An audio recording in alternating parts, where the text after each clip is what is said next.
Okay, so we're gonna chat about your role in Faultline. Obsessed. Okay, I did a review on the movie, and you were included. I did a cover with them. You guys were on the back cover with as like the movie poster, and I was so sad you weren't in the poster, but you supported that cover, and I let people know that in that little network that because of you, we really spotlighted it because we were really excited to hear right before you filmed it and landed the role. We got to sit with you and chat. And when we actually saw the project, it was so good. We were just hooting and hollering of how well the Alberta and Vancouver film industry created a project that was made in Canada. Stacey Harrison, Kirsten Lancaster, Mr. Perry, everybody did so well in it, and I was really shocked. You know, it was really cool to see the people that I knew in Calgary becoming stars and being on my screen. I watched the show probably like 10 times. Oh, wow. I bought it off Apple, and I just thought to myself, this is what making it looks like. You know, I think Alberta doesn't really worry so much about the media and making it that view, but somebody from my perspective, I was just in awe of like knowing how hard everybody has worked behind the scenes and seeing where they started, and then now you guys were really making it on the screens. And so I just wanted to say congratulations if somebody else hasn't hooted that horn for you recently.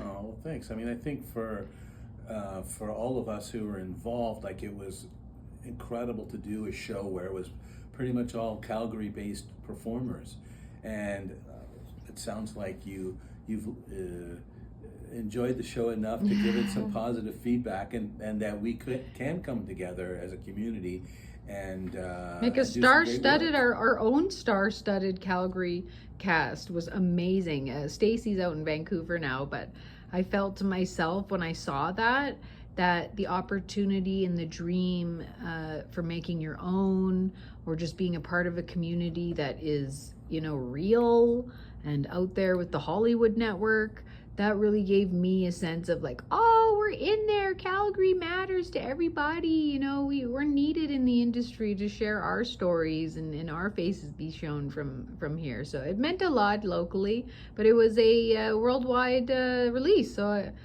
for me and you, I was like, what? He's on my cover before. So we have you coming back on our cover to talk about Company of Rogues more.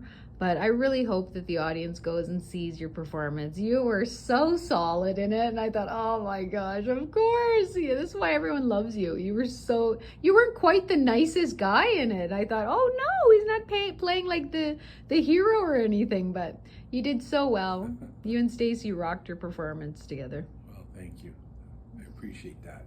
What was that like, dear? Like, hey, you shared that with us when you had first got the role and you were not able to talk about it at all, but what happened with how auditioning? I want to know everything about the experience with that. Who called you in? Like, you had to audition, right? Yeah, you didn't just get it because you're Joe Normanshaw, no, even though you should have, guys. But I think now that group knows that you can nail any role that you put yourself to.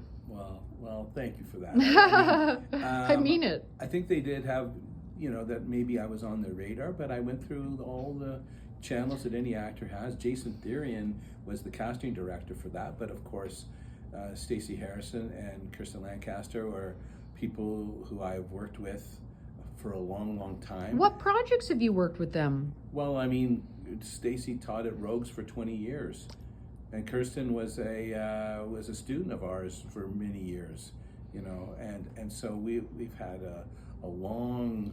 What does that mean to you to see all of this beautiful connection that you've made for yourself organically, and then come to being a part of the biggest projects that came from town that were including all of our people? Like, yeah, what? I'm very proud of, like, kind of connecting back to what I was saying earlier, is that we have people out there in the community who are doing things at all, you know, in all sorts of aspects. Like in this case, they wrote and produced the film. which I mean, it's a miracle to get something like that done, particularly, you know, a major feature film with an international release with an all Calgary cast set in Calgary. It shows that we can do it, you guys. It gave us me a lot of hope to that. Hey, maybe we could get back into this world. But I do notice that without the skills, so like everyone I know who is not an actor, who kind of talks to me about this and goes, how does this happen, right? It's a whole industry, it's a whole business. But the craft itself often is like the people and the energy that they bring to it. That's why being an actor is so unique and special, because we're all our own. No one can be us, even if they do the same role and do the exact same way. The feel, the energy is very different the way we look. So I just felt for your role, you were so perfect for it. I remembered the guy that you were playing opposite, and I thought to myself, oh my gosh, I'm so glad that you didn't get cast with that as that guy. He was even worse than you. And I was just like, yeah, Joe's a little bit, I like the tame version that you had, because you guys were trying to be underhanded to Stacy's character. And I was just kind of like, saw a different side of you. I was like, that's not Joe.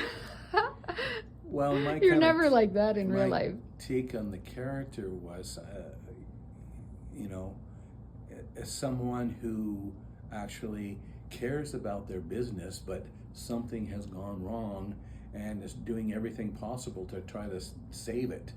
And yeah, and so the male dominant. I think even though there was, I don't want to give anything away about the film, even though there was an accident that happened, and there may be something,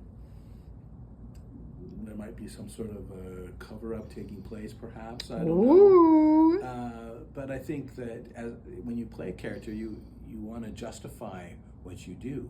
You have to believe that you have, in my case, that you had to be the bad guy, but be in that mindset that, hey, I had to do what I have to do. I didn't think of myself as a bad guy. I think of myself as someone trying to cover my tracks to preserve something that's important to me.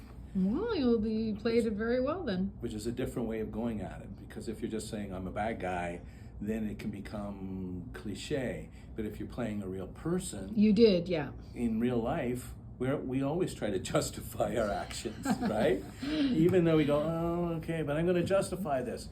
As an actor, you know, whatever the role, you want to be able to not judge the character, but justify, you know, everything that you do, everything you think and feel, so that you believe yourself into that part.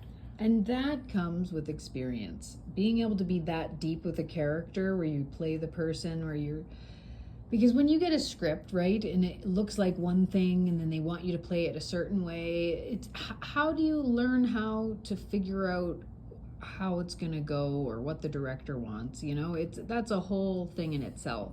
But you're one of the top actors in the industry, my friend. So thank you so much for sitting with us and letting us know how you feel about the project. Guys, go watch Faultline on Apple TV, and it's also on other channels as well. Just go look it up and you'll love it, trust me.